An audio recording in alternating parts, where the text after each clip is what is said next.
Going on, guys? Welcome back to the channel. This is just another critic here with your college football week 3 predictions.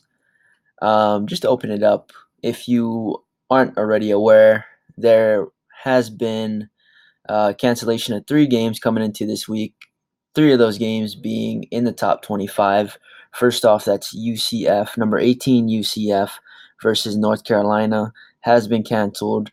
14 West Virginia versus NC State has been canceled, and number 13 Virginia Tech versus ECU has been canceled. Now, as far as my week 3 predictions, as you guys already know, I basically touch on the bigger games coming up in the week, and that's kind of the theme that we're going with as well coming into week 3. First matchup I've got for you guys today, Oklahoma versus Iowa State. Some of you guys may be thinking, what, Iowa State, Oklahoma, this isn't really a big game. But if you've actually been paying attention, basically, Iowa State has given Oklahoma a run for the money during the Matt Campbell era, and that's basically the head coach of Iowa State. He typically game plans very well against Oklahoma. They actually went ahead and beat Oklahoma at home last year in a close one, and the year before they also had a pretty good game, and Oklahoma ended up winning it in a close one. So we're going to Iowa State, and anytime you go to Iowa State, they're just a pain in the ass to deal with, for lack of better words. They're a tough team, and like I mentioned, since Matt Campbell's been there, they've put Oklahoma through some stressful games when most people thought Oklahoma should just be running through these guys. So I think Iowa State could go ahead and give Oklahoma a good little run. But I don't know. Kyler Murray looks really good. Coach Riley has been making some great play calls. Defense has been they've been average. They've obviously had a better game versus FAU, but gave up a bit more points to UCLA. With that being said, I went ahead and took the obvious choice. Oklahoma wins 45-27 was my final prediction. Um, but with that being said, I wouldn't be surprised if Iowa State ends up losing in a close one or even winning in a close one. So this game's either going to be a close game or Oklahoma's going to run away with it fairly quickly in the second or third quarter. With that, let's go ahead and move on to the second matchup in week 3, and that is the Arizona State Sun Devils versus San Diego State.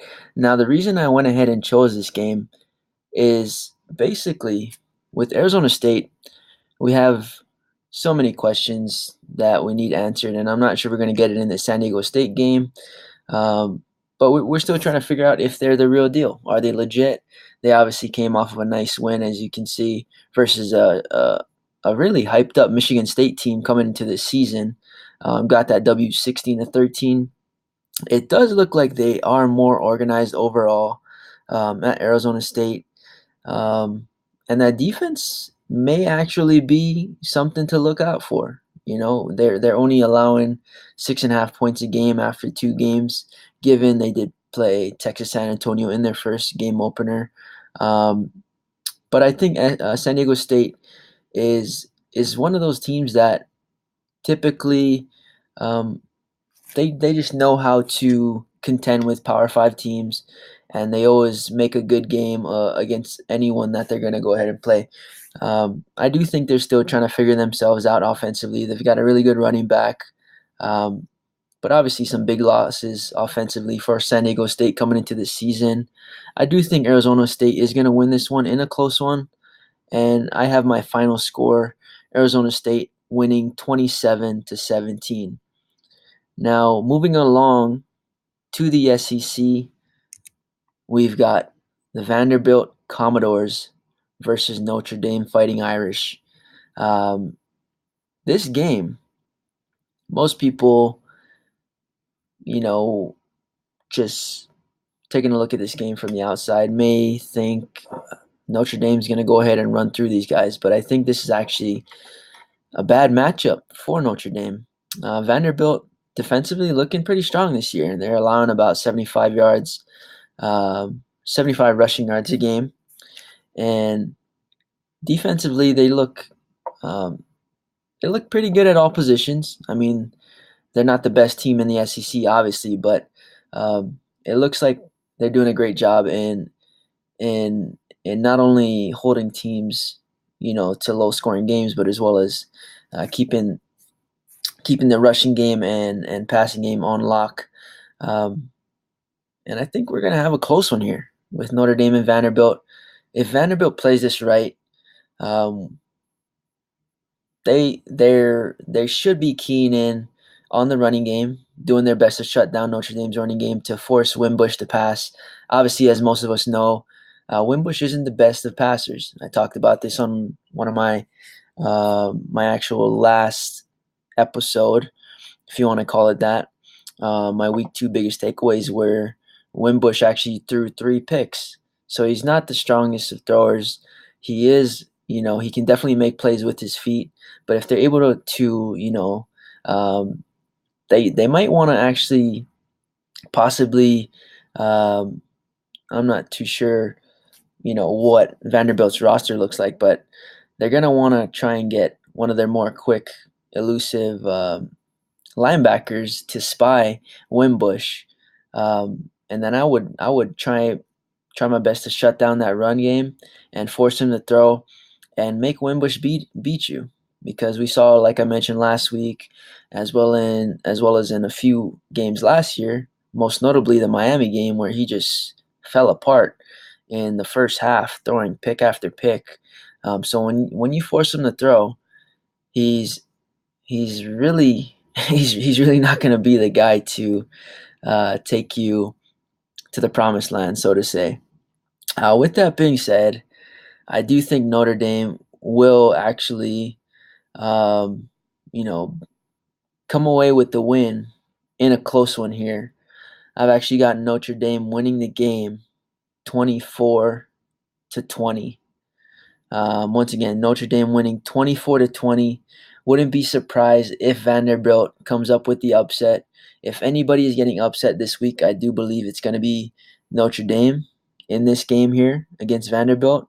Um, but yeah, I think we've covered just about everything. Moving along, we've got one of the bigger games. As you already know, Bama's taking on Ole Miss.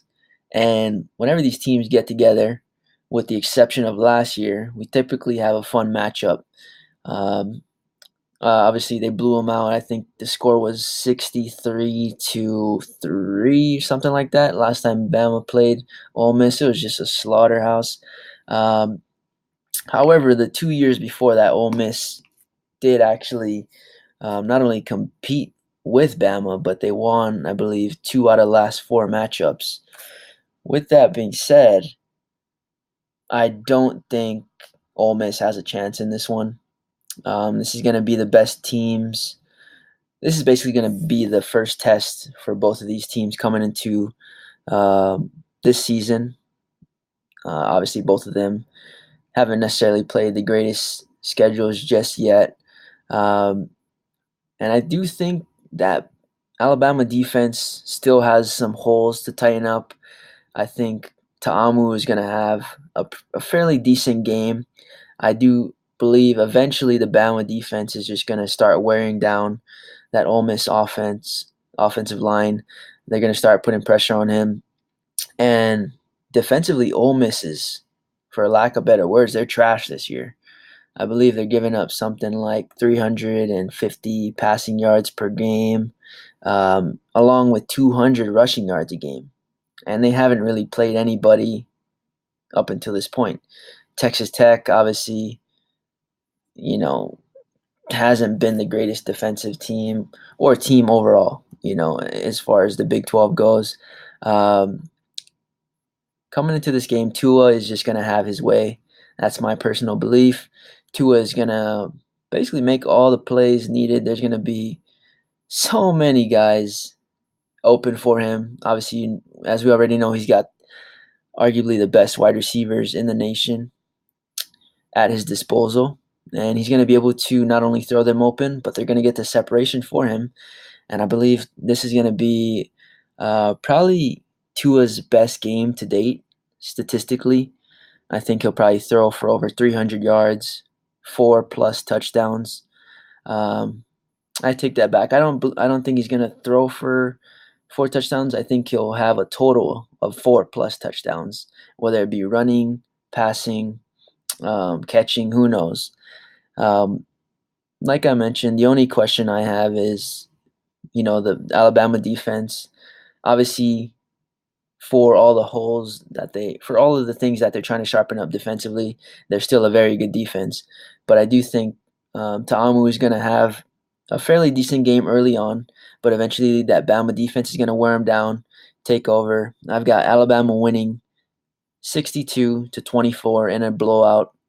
um, 62-24 in a blowout. I just don't think Ole Miss's defense is where it needs to be.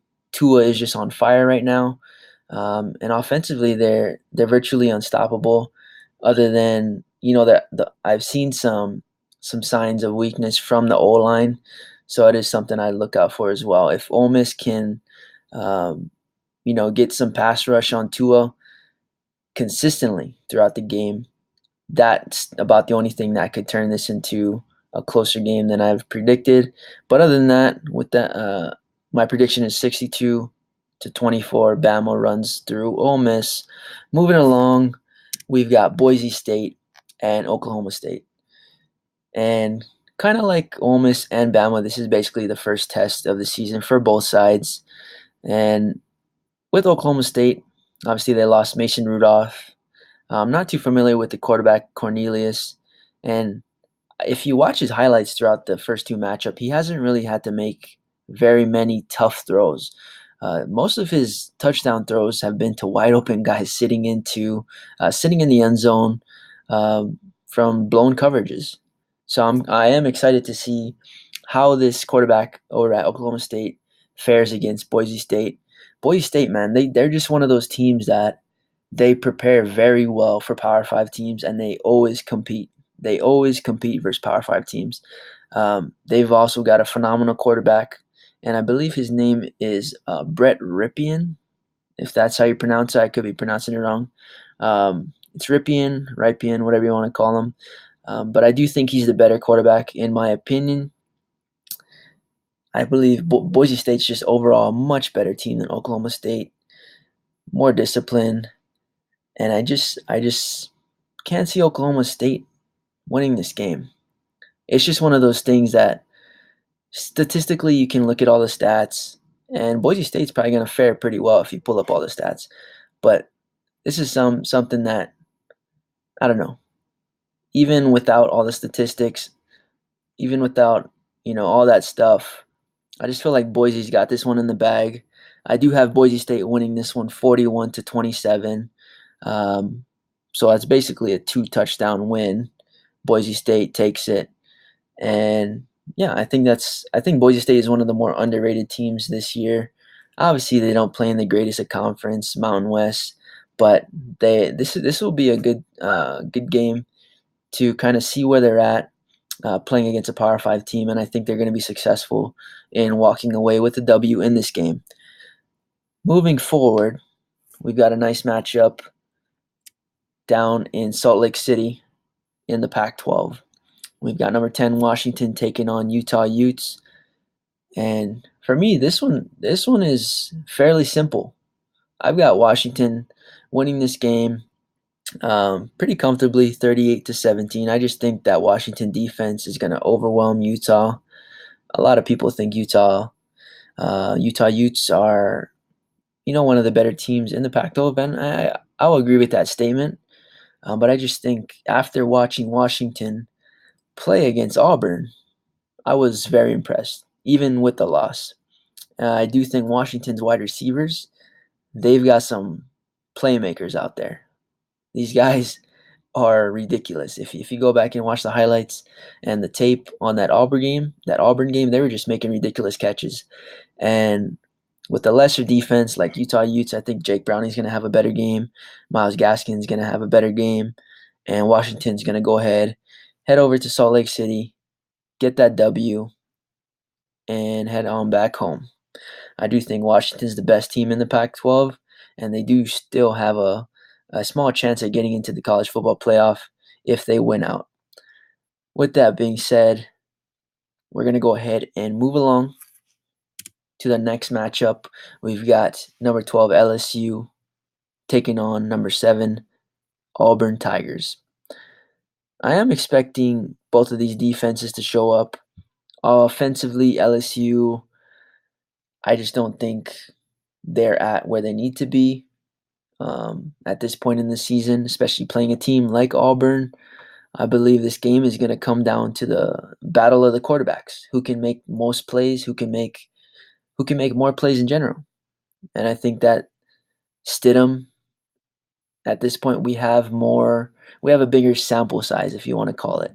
We've seen more from him. We know more of what he's capable of.